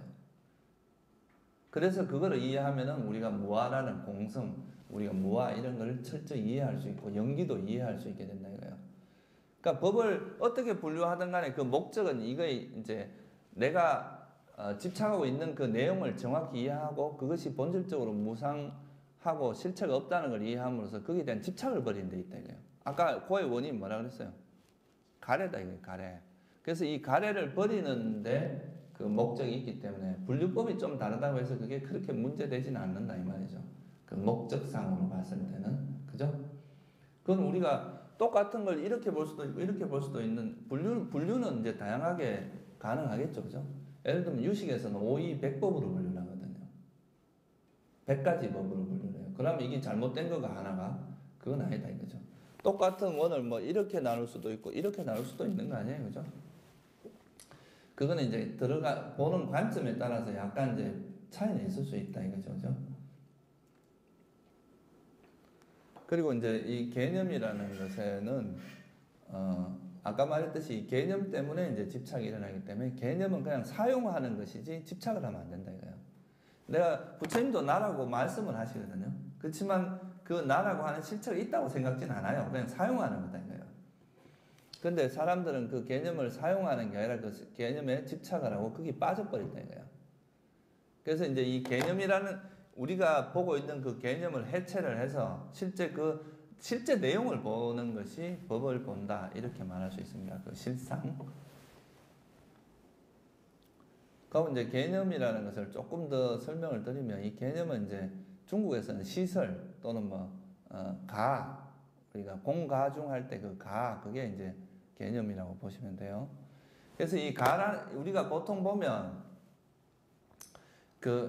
가라고 보기엔 좀 그러네요. 그러니까 이 개념이라고 하는 두 가지 형태가 있습니다. 예를 들면 이 이거를 이제 우리가 물병이라고 이야기하잖아요. 물병이라는 이름이 있고 물병이 뜻하는 내용이 있잖아요. 물병이라 하면 우리가 연상되는 내용이 있단 말이에요. 그죠? 그 내용이란 측면과 이름이란 측면 두 가지가 있어요. 그래서 그거를 우리가 구태여 분류를 하자면 뜻으로서의 개념 또는 이제 명칭으로서의 개념이다. 이렇게 이야기를 합니다. 요거는 이제 7장에 이제 8장에 좀 이 설명이 좀 나와요. 8장 끝부분에. 그냥 소개만 해드린 겁니다. 그리고 이제 이 개념의 전도는 아까 말했듯이 대표적인 게 우리가 처음에는 그냥 어린 애들한테는 그런 나라는 개념이 없어요. 그죠?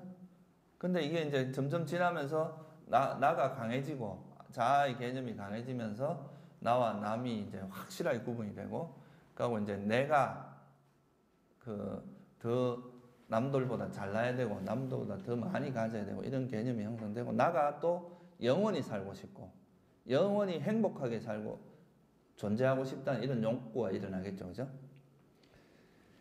그래서 모든 이제 이런 번뇌, 왜곡의 근원은 나로부터 시작이 된다. 이래도 과언이 아니거든요.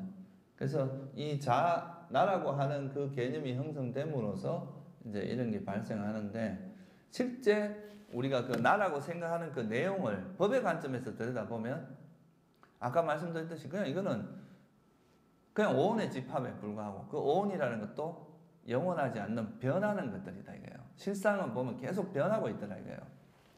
그래서 그런 걸 관찰하게 되면 내가 나라고 생각하는 하나의 관념이었구나. 생각이었구나. 이거는 어떤 개념에 의해서 만들어진 어떤 것이구나. 허상이구나. 이렇게 보게 돼요. 그래서 이제 이런 개념에 빠져서 그 어떤 관념이나 그거에 대한 집착에 빠져 있는 것을 깨서 그 실상을 보게 함으로써 법을 있는 그대로 보고 그럼으로써 이제 우리가 거기에 대한 애착을 버리게 하는 이런 과정이 바로 위파사나 수행의 핵심입니다.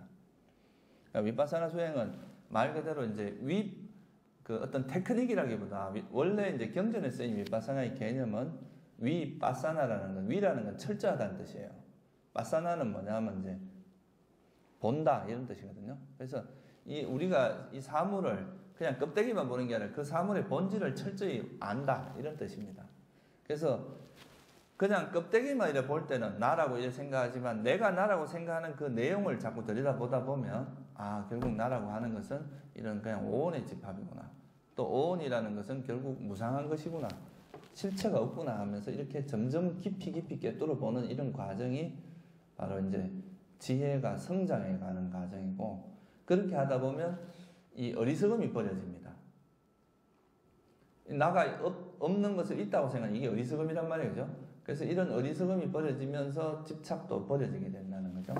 그래서 이제 우리가 이제 이런 무지로부터 벗어나기 위해서는 개념을 벗어나서 실상을 보는 게 되게 중요하다. 그래서 이제 뭐 경전에도 보면 그런 이야기가 나오죠. 법을 보는 자는 나를 보고 뭐 이런 말 나오죠, 그죠? 그게 바로 법을 있는 그대로 볼 수 있는 사람들은 뭐를 볼 수 있느냐 하면 실상을 볼 수 있고, 그 실상을 보는 사람은 실체가 없다는 것을 볼 수 있게 돼요. 그게 바로 깨달음을 얻게 되겠죠, 그죠? 그러면 그게 부처를 보는 게 똑같다 이거죠.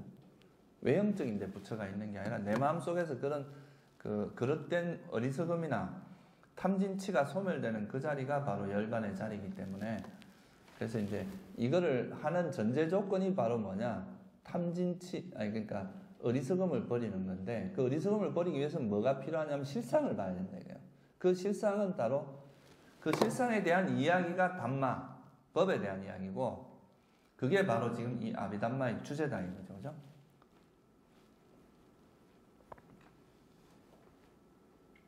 그래서 이제 이 실상을, 법을 이렇게 보니까 이제 옛날에 스님들이 관찰을 해서 수행을 통해서 관찰해 보니까 물질이라고 법은 72가지로 분류가 됩니다. 첫째는 유의법이고 또 하나는 무의법이에요. 무의법이라는 건 이제 아쌍카라라 그러고, 유의법은 쌍카라라 그래요. 쌍카라라는 건 형성됐다, 조건에 의해서 만들어진 법이다 이거예요. 이것도 조건에 의해서 만들어진 거죠, 그죠?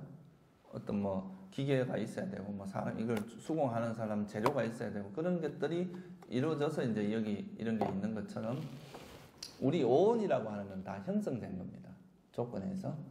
그러니까 가래와 또 업에 의해서 형성된 게 오온이기 때문에 그런 것을 유의법은, 그러니까 한마디로 말하면 오온을 이야기한다고 보시면 돼요. 그럼 이 유의법은 또 세 가지로 분류가 하는, 물질과 마음과 마음부수 이렇게 분류가 가능합니다. 그래서 이제 물질, 마음부수 요 세 가지가 이제 유의법이고, 열반은 무의법에 해당해요. 그래서 총 이제 물질은 18가지, 마음은 1가지, 마음부수 52가지, 열반 1가지 이렇게 해서 이제 총 72가지 법으로 나눠집니다. 근데 여기 보면 물질이 이제 추상적 물질이라 그래서 나중에 아비담마 그 책을 보시면 10가지가 더 있어요. 그게 이제 북방 아비담마에서 이야기하는 불상응 행법하고 좀 비슷합니다. 근데 이거는 실제 이제 법의 개념에 들어가진 않아요. 그건 추상적 물질이라는 건 개념의 범주인데 좀 중요한 개념이라서 그냥 버리지 않은 거라고 생각하시면 됩니다. 그래서 이제 여러분 스님들이 요 72가지 법에 대해서는 외우는 게 좋습니다. 이 용어를 못 외우면 계속 용어 때문에 힘들어요. 공부를 하는데 뭐 자꾸 이제 용어가 이제 막 쏟아져 나오는데, 그 용어가 저게 뭔 소리를 하는 건지 외계인 소리 같고 막 이럴 수도 있어요. 근데 이 용어에 익숙하면 듣기가 훨씬 편합니다.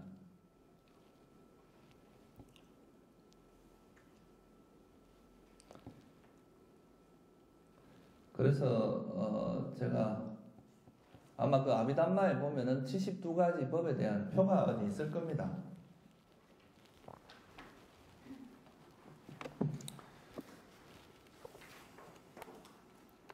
그 마음부수 2장에 아마 나올 텐데. 105페이지요?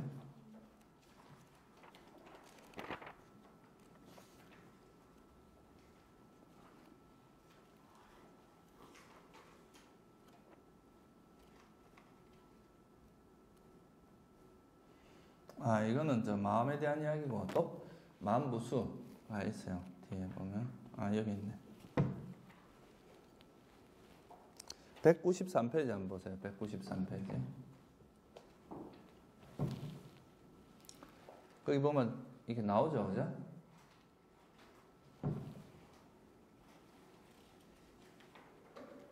여기는 지금 뭐만 나오느냐 하면 마음부수 52가지만 나옵니다. 그죠?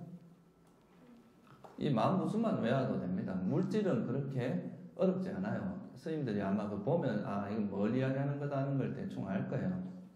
근데 요 심소 52가지, 그 다음에 이제 여기다가 마음 한 가지가 있어요. 찢다라고 하는 거. 그 찢다 하나만 보태면 이게 이제 정신적인, 그러니까 이 53가지 법이 이게 뭐냐면 수상행식이에요. 다시 말하면 이제 수가 하나가 있고 상, 그 다음에 행이 몇 가지냐 하면 50가지에 들어가요. 수상행원에서. 그리고 마음, 식이 마음하고 똑같은 개념이거든요. 그래서 한 가지, 그러면 53가지가 되잖아요.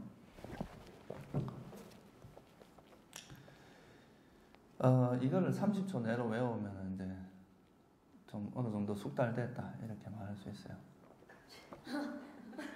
왜 웃어요? 이렇게 이거 반복해서 스님들이 천수경 외우는 것보다 훨씬 쉬워요. 천수경보다 훨씬 짧거든요. 그래서 훨씬 짧죠. 그래서 이거를 계속 한 100번만 읽으면은 아마 그렇게 어렵지 않게 외워질 겁니다. 그러니까 이거를 외우실 때 이제 끊어읽기를 좀 보통 우리가 기억할 때 제일 좋은 게 이제 7에서 8을 안 넘어가는 게 제일 좋다고 하거든요. 그러면 여기 한 단위로 기억이 되기 때문에 기억이 쉽다고 이야기를 해요. 그래서 이제 찢다, 파사, 외다나, 산야제다나, 이거하다, 지띵들이랑 만화식하라. 요게 이제 7개, 찢다부터 해서 8개잖아요. 그죠? 그리고 이제 위따가 위자라, 니모가 위리아, 삐띠, 찬다. 이게 6가지죠. 그죠? 요게 13가지가 이제 다른 거에 따라서 이제 이 자기 색깔이 달라지는 거예요. 그리고 이제 선한 마음에, 불선한 마음 부수가 14가지가 있고, 선한 거는 25가지가 있어요. 그래서 이제 다른 것과 같아지는 게 13가지가 있고, 그러니까 13, 14, 15인데 15가 아니라 25예요. 그래서 이게 총 52가지 법인데, 그래서 이거를 스님들이 계속 반복해서 읽다 보면 되게 제가 끊어읽기 하는 것만 좀 가르쳐 드릴게요. 그러면 지금 이제 찢다라고 하는 건 여기 안 나와 있어요. 앞에 이제 마음 부분에 나와 있거든요. 그래서 그거는 그냥 찢다를 넣으면 돼요. 그래서 찢다 들어가고 찢다는 하나가 들어가겠죠, 그죠? 그 다음에 찢다는 마음이란 뜻이에요. 빨리어로. 그 다음에 이제 파사, 외다나, 산야, 제다나, 이가다, 지위띠인들이야, 마나시카라. 요게 이제 한 단위로 끊으세요. 7개. 그 이제 항상 함께 하는 7가지. 그리고 위따가 위자라, 니모가 위리아, 삐띠, 찬다. 요거 6가지를 또 한 단위로 끊고. 그 다음에 이제 그 4개, 모하, 아이리카, 아노따빠, 우따자. 요거 4개를 하나로 하고. 이거는 한 그룹이거든요. 어리석음의 그룹이에요. 그 다음에 로바디띠, 마나. 이거 이제 3가지. 그 다음 도사이사 마차리아 쿠쿠자 요것도 4가지로 끊고, 그 다음 티나미따 위치키자 이것도 이제 3개죠, 그죠? 여기 불선한 마음의 4그룹이에요, 그죠? 그러니까 이제 모하, 아이리카, 노따빠, 우따자 이거는 뭐냐 하면 이제 어리석은 그룹이죠. 그 다음에 뒤에 이제 선하다고 하지 않고 아름답다고 돼 있죠, 그죠? 이거는 이제 아란도 이런 마음이 일어나기 때문에 이제 아름답다고 이야기하는 거예요. 아란의 마음은 불선을 넘어선 개념이거든요. 그래서 선하다고만 말할 수 없어서 아름답다고 이야기하는 거예요. 그거는 나중에 제가 또 설명을 드리기로 하고, 여기서 그러니까 7가지. 사따, 사띠, 히리, 오따빠, 아로바, 아도사, 따따라마자, 따따. 요까지를 끊으세요. 그 다음에 이제 까야 찢다라고 되어 있죠, 그죠? 까야 빠사띠, 찢다 까사띠, 빠사띠 이렇게 2가지로 나오잖아요, 그죠? 이제 까야 찢다 이거는 반복됩니다. 그러니까 이걸 구태여 2번 할 필요는 없고, 까야 찢다, 빠사띠, 라우따, 무두따, 까마냐따, 빠구냐따, 우주까따, 빠냐, 우주까따까지. 이 까면 몇 가지예요? 6가지 하고 빠냐까지 하면 7가지죠, 그죠? 그리고 나머지 6가지, 나머지를 하나로 묶고. 그러니까 빠사띠, 라우따, 무두따, 까마냐따, 빠구냐따 요까지 하나로 하고요. 그 다음에 빠냐, 까루나, 무디따, 삼마와짜, 삼마까만따, 삼마아찌와 요 6개를 또 한 단위로. 이거는 이제 그 때때로 들어가는 거잖아요. 그죠? 중간에 놓쳤어요. 지금 하신 거 다시. 예, 아름다운 마음부수를 다시 한번 이야기해 드릴게요. 그러니까 거기 이제 처음에 샀다 믿음이죠. 그죠? 거기서부터 따따라 맞아 따따. 그거 7개잖아요. 그죠?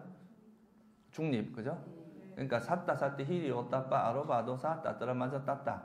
그까지가 이제 한 단위로 외우시고 그 다음에 그 2개씩 쌍으로 돼 있잖아요. 그죠? 근데 그걸 2번 반복할 필요는 없어요. 하나는 이제 마음의 경안이고 하나는 거기서 까야라는 거는 이제 몸이라고 하는데 이 몸은 뭐냐 하면 마음 부수를 이야기하는 거예요. 그러니까 육체적인 몸을 이야기하는 게 아닙니다. 이거는 이제 멘탈 바디라 그래갖고 정신적인 그러니까 우리 마음 상태를 이야기하는 거예요. 마음과 마음 부수로 나눠질 때 마음의 경안, 마음의 가벼움, 그다음 마음 부수의 가벼움 이거를 그냥 이렇게 2개로 분류를 한 건데 실제로는 뭐 동시에 일어나는 거니까 그냥 이거를 이제 까야 찢다 묶어서 그냥 빠사띠, 라우따, 무두따, 까마냐따, 빠구냐따, 우주까따 이렇게 하면 6개죠. 그죠? 그렇죠? 그냥 그거 12개인데 그걸 6개로 외워도 된다 이 말이에요. 까야 찢다는 반복되니까. 그죠? 그렇게 하고 나머지 이제 그 삼마와짜, 삼마까만따, 삼마아찌와 까루나, 무디따, 빠냐. 그죠? 그게 6개가 되죠. 그 나머지 6개.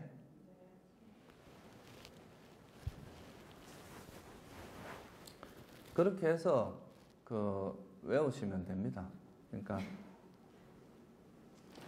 이거는 좀 그러니까 스님들이 평생 이거 스님 생활 할 건데 이 정도는 알아놓으면은 나중에 스님들이 나중에 어디 가서 뭐 법문할 때도 좋고 여러 가지로 그러고 우리 마음에 대해서 이렇게 섬세하게 설명해 놓은 게 없어요.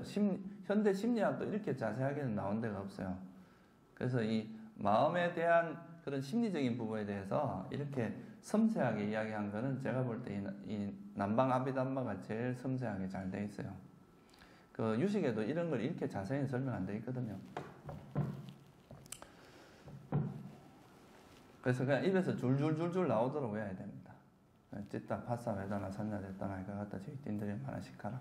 위따가 위짜라 아리모가 미리에 삐찌 찬다 샀다 샀디 히리 오따빠 아로바 아도사 따따라 맞아 따따 찌따 파사띠 라우따 무두따 까마야따 빠냐 삼마 까루나 무디따 삼마 와짜 삼마 까만따 삼마 아찌와 로바 이거는 이제 선한 마음이잖아요. 그죠?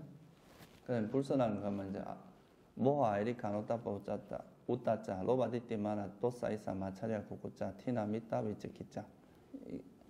그러니까 이거는 그러니까 하다 보면 결국은 나중에 스님들이 이제 수행을 할 때 결국은 이 14가지 마음 부수가 스님들 마음에 안 일어나게 하는 게 중요한 거잖아요. 그래서 이걸 알고 있어야 버릴 수 있다 이거예요. 모르는데 어떻게 버려? 뭐가 일어난지도 모르는데. 그래서 이거는 좀 정확히 외우고 알고 있는 게 나중에 수행할 때 굉장히 유용합니다. 그러니까 우리 마음에 대해서 이해를 하는 데 있어서 이거는 다음 시간까지 숙제로 제가 못 외울 것 같아요. 그럼 2주 드리겠습니다. 2주. 한번 외워보세요. 그러니까 여기 있는 대로만 하면 돼요. 무조건 그냥 읽으면 돼요. 읽으면 돼요. 한 100번만 읽으면 외워집니다. 이것도 약간 리듬을 타면 52개밖에 안 되거든요. 단어가. 그렇게 어렵지 않습니다.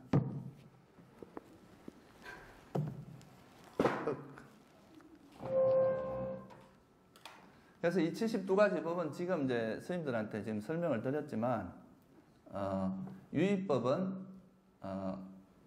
유의법하고 무의법의 차이는 말씀을 드렸고, 이제 유의법에는 크게 나누면 2가지로 나눌 수 있어요. 나마루빠. 우리가 명색이라고 이야기했죠. 그죠? 그 12연계에 보면 명색이 있잖아요. 그 명이라고 하는 게 빨리어로 나마라는 뜻입니다. 나마는 뭐냐 하면, 어디에 기운다 이런 뜻이에요. 우리가 어디에 뭐가 대상이 나타나면 그쪽으로 마음이 기우는 거 있죠? 이걸 이제 나마라고 이야기를 해요. 루빠는 물질을 이야기합니다. 이거는 뭐 이제 장애다. 이 물질이 있으면 안 보이고 이렇듯이 뭔가 장애되는 이런 거를 얘기하는데, 그래서 이제 물질은 변형되는 것이라고 보통 이야기합니다. 물질은 이렇게 계속 모양이 이렇게 하나로 있는 게 아니라 변형되잖아요. 풍화작용이나 뭐 이런 걸 해서. 그러니까 이제 보통 이야기할 때 물질은 변형되는 거라고 표현을 하고 정신은 기우는 거다 이렇게 표현을 해요. 그래서 물질과 정신 이렇게 나눌 수 있고, 이 정신은 또 마음과 마음부수 이렇게 두 가지로 나눠집니다. 이거는 다음 시간에 좀 자세히 이제 공부를 하게 될까요? 이제 시작이 이제 이 마음과 마음부수에 대한 공부입니다. 그래서 총 이제 물질은 18가지, 정신은 53가지, 그리고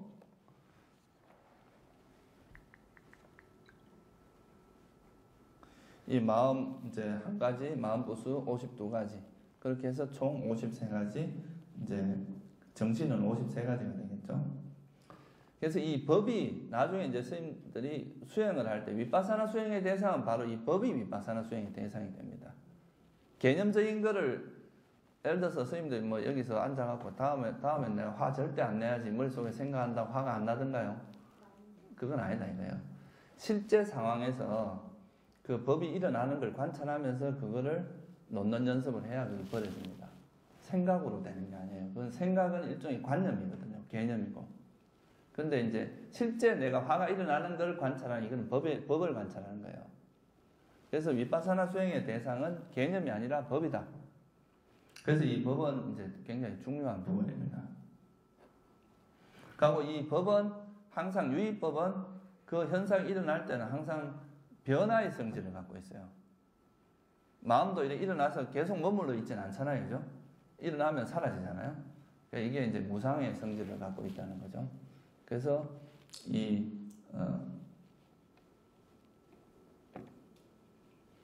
법이라고 하는 것은, 유의법이라고 하는 것의 공통된 특징, 각자가 가지고 있는 어떤 그 우리가 뭐라면 별상이라 그러기도 하고 특징이라고, 빨리어로 이걸 라카나라고 그래요. 특징이라 그러죠.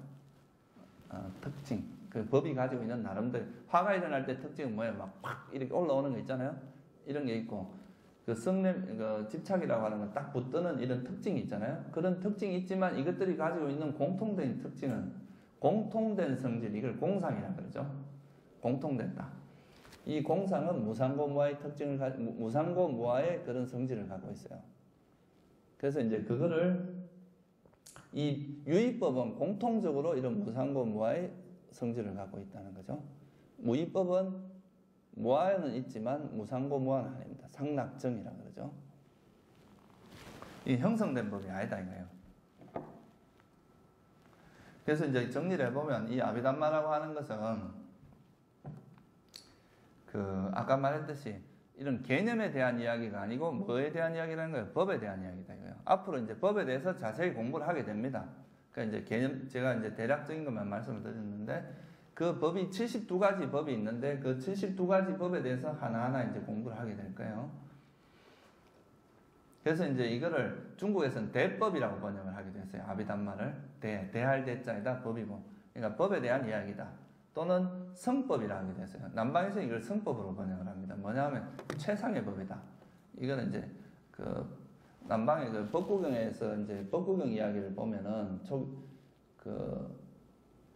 거기 보면 이제 부처님께서 33천에 올라가서 마야부인한테 이 아비담마를 쓰라는 그런 이야기가 나옵니다.